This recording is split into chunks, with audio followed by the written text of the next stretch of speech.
What's going on? It's your boy Blackout Jones back again with a review of Tower of God. Really quickly, I'm on the road to 100 subscribers, guys. Currently, we're at 86, man. We are so damn close, man. Make sure you like, comment, and subscribe down below so we can get to 100 before the spring season of anime ends, man.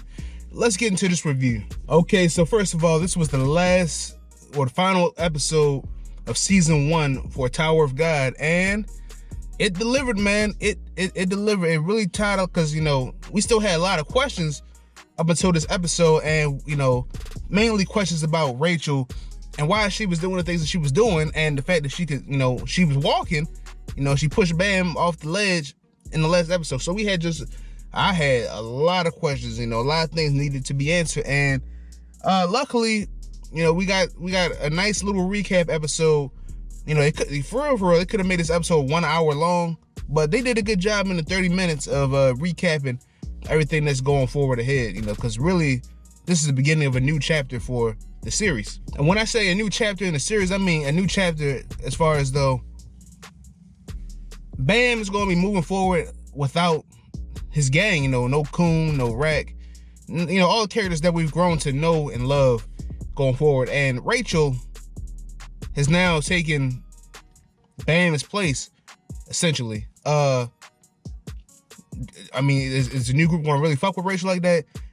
Not really, but they fuck with Bam so heavy that now they're gonna just like take her up there with her, like, even though she don't really deserve to be in the tower. But anyway, let's go ahead and get into this review. So in the beginning of the episode, the gatekeeper with a very long nose says this is just the beginning. You know, if this is just the beginning, it's getting off to a wild start, totally unpredictable, and the plot lines are endless. But in the beginning segment of the episode, they take us back on the flashback, you know, and it's the first time when Rachel leaves Bam, the first time, and you know, we learn a lot about Rachel's true feelings about Bam, the true nature and stuff like that, and how she really feels, because, like I said last episode, you know, it seems like her mind was in another place this whole season. Like, she just acting cold towards Bam. It's like, even when she was talking to Bam, like, she was there, but she wasn't present. She was always thinking hard about something, and we finally learned out what that was. So essentially, you know, she meets the gatekeeper for the first time, and he says, you're not the one who's supposed to be here. You know, you're not special. And he tells her that you don't want to climb the tower to see the stars. You know, he sees right through her. He says you want to climb the tower so you can be a star. Understand me? Rachel's in things for the wrong reason, even though she's an adorable looking character, you know, very, very cute character. She seems like she could be a wholesome character, but she's very jaded, very, very selfish. She's a very selfish character, bro. And the gatekeeper saw right through that within like 5-10 minutes of meeting her, and he said Bam's the savior, and instantly Rachel's true nature comes out. Rachel off the bat was like, Bam, the savior?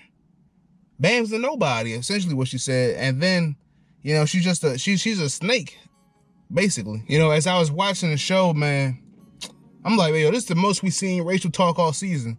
And, you know, because she was giving out full sentences. Usually it's like a phrase, you know, it's like 1 or 2 words. But in this episode, you know, she was speaking full sentences, and what she was saying, I'm like, yo, maybe she shouldn't have been talking this whole time, because she was just saying hateful shit, talking about she jealous of Bam. I mean, Shorty really is a hater, a full life hater. Like, you thought Ho was a hater, Ho being the guy with the horn on his head. You thought he was a hater. Rachel take hate to a new level of hate. I mean, she just don't fuck with him at all, because, like, she thinks that she should be where he is because he's got it all. Understand me? And she had nothing for her. She really just weak as fuck. Like I told y'all, man, like, I haven't seen her bust a grape. She don't have no powers for real, bro. She's really like the leech. I don't know, man, because, like, I know Bam was looking at her the whole time. That was his light. But now Bam is like, you know, tables turn, bridges burn, man. And okay, but the main thing here was, no, but here's the thing. The main kicker of that whole segment with the gatekeeper with the long face was that basically said the only way you're going to climb the tower is if you kill Bam with your bare hands. She said, kill him? It was like, yep, that's what you gotta do. That's the only way out. And, you know, her being so damn selfish and greedy and hateful. You know, her ass said, okay, cool. You know, she's gonna kill this man that didn't do anything to her. She's gonna kill this man for her own selfish reasons, bro.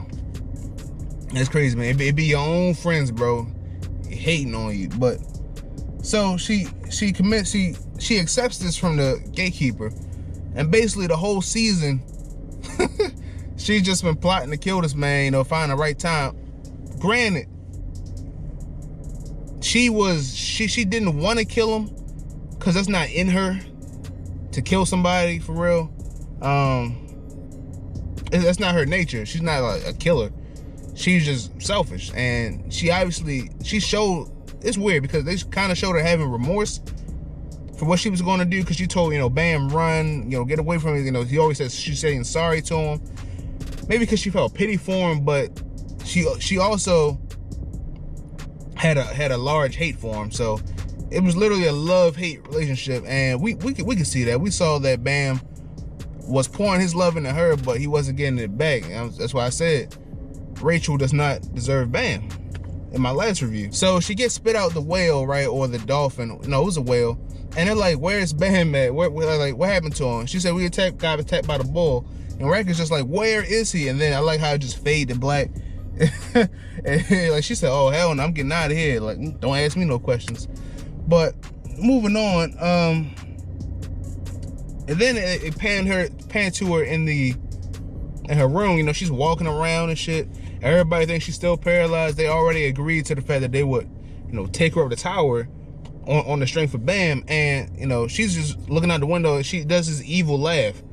You know, the evil laugh lets me know that she's like a hater, and she's like, yeah, I got that one off. Now I can finally be free. But then she puts her hands in her head in her hands. She puts her head down, and then it's like she's remorseful. So she's obviously highly conflicted. She's terrible, man. In conclusion, though, you know, I was like, but where is Bam though? Because obviously he didn't get killed. He just got pushed off the ledge in water. So maybe he drowned. You know, maybe that's what everything happened. Well, they think he got eaten by the bull or some shit like that. But, you know, as the viewer, we're like, well, where is he? Did he drown? Is he okay? Obviously he didn't die, because, you know, the show must go on, right? If he did die, it'd be like wild as hell. But the boy Bam is bike, not back. He is a bike in action, and he has a new sense of resolve. What is his resolve? Because before, his resolve was to just meet Rachel, you know, be with Rachel. You know, he got that. You know, that was his wish. That was his initial wish. But now it seems as though it's been shifted. He's looking for answers, and also the navigator came to meet him down there. Hold on, let me dial it back. So the test administrator, I don't know if he's evil or good or not. I can't tell, man. But he said that all the princesses of Jihad think that he is dead now. That's what the test administrator said. I could be wrong. I'll put the screenshot up, but he said that. So it's like, was he in on the plot to fake Bam's death? Is that what we were getting at? Does the test administrator, the one who we think is evil, does he want people to think that Bam is dead? Put a pin in that. Anyway, Bam is now looking for answers. What answers does he want, man? Because before he just wanted Rachel, but now he has a new resolve to climb the tower. He says he wants the answers, and he said he'll decide them. And the navigator, the one that's been walking around saying that she dropped out of the test early, but she's still been hanging around. So I guess she's going to navigate Bam through the tower. His experience is going to be interesting because he's now alone with like one other person with him. It's going to be interesting. So it seems as though Bam, this is my opinion, it looks like Bam is tired of letting things happen to him. and instead he wants to, you know, control things. Does he desire to climb the tower? Yeah. Does he have a desire to be a god? I don't know. I think this is definitely a good new turning point for him, because now he's not dependent on Rachel anymore. You know, he's gonna live for himself and see what he actually wants, because there's still a lot of questions out there. But I don't know what more he wants to know. At the end of the episode, this was a pretty nice ending. No, it was a damn good ending. It makes me want to read the webtoon. Will I read the webtoon? Probably not. I'll probably just wait until the new season comes out or what have you. But at the end, it says, you know, this is the story of the Tower of God. Welcome to the Tower of God. A story about Rachel, a girl who climbed the tower. So this is my thing. This might be like a My Hero Academia thing where they, you know, say, you know, that intro is of course how Midoriya, I'm sure y'all watch My Hero, how Midoriya, you know, became the #1 hero. That's his story. So it looks like they're going to do how Rachel climbed the tower. And so Rachel, I guess she's going to climb the tower eventually. I don't know. Because they're going to be in for one hell of a surprise when that bitch stand up and start walking and shit. They're going to be like, hold on, you can walk the whole time? So she has to do it in a fucking wheelchair and get carried. How's she going to be a star in a wheelchair? She's so goddamn dumb. Well, no, no. You can be a star in a wheelchair, but in this show setting, you know, having to fight and do all the stuff she got to do, how the fuck she gonna be able to be the star in everybody's eyes from a wheelchair? Eventually, she going to get up out that chair, man. But okay, so Rachel gonna climb the tower. Then said the story about Bam. All he ever needed was Rachel, and you know, we see a little, you know, my guy in the comment section. He said, "Flash forward." So flash forward. And we see what appears to be an older Bam, a grown man Bam with a long ponytail, flowing hair. He looks like a savage. Looks like he just slayed a beast. And so the narrator said this is the story of their beginning. You know, so we saw the beginning, right? This was all the beginning right here, and the story of their end. I cannot wait to see how this shit. I wonder how many seasons it will take to see the end of this. Hopefully no more than 4 seasons, because this is it's pretty good, man. I'm pretty engaged. You know, they got new paths or whatever. But here's the main kicker. When do y'all think Bam is going to meet Rachel again? Because when they meet again, she gonna be fucking shook. And oh, that's gonna be a crazy episode. That's gonna be a serious episode. Oh man, because you know, Bam definitely gonna expose her. You know what? Bam's such a good guy that he might not even expose Rachel when they meet again. Rachel, because Rachel still has to kill him. Technically, if you want to think about it, Rachel will not climb the tower. Rachel will not climb the tower unless she kills Bam. That's still the condition that she's under, man. So when they meet again, because I don't know, man. When they meet again, Rachel gonna have to kill him because she still hasn't fulfilled her duties. But overall, man, this was a great episode. I love the recap. We now know Rachel's true feelings. We now know what was pulling and controlling Rachel to make her act this way, bro. But we still know nothing about where Bam comes from, like his homeland, his original shit. We still don't know. Like, he wasn't born conceived in a cave. You feel me? Something happened. So, but Bam, he now wants to take control.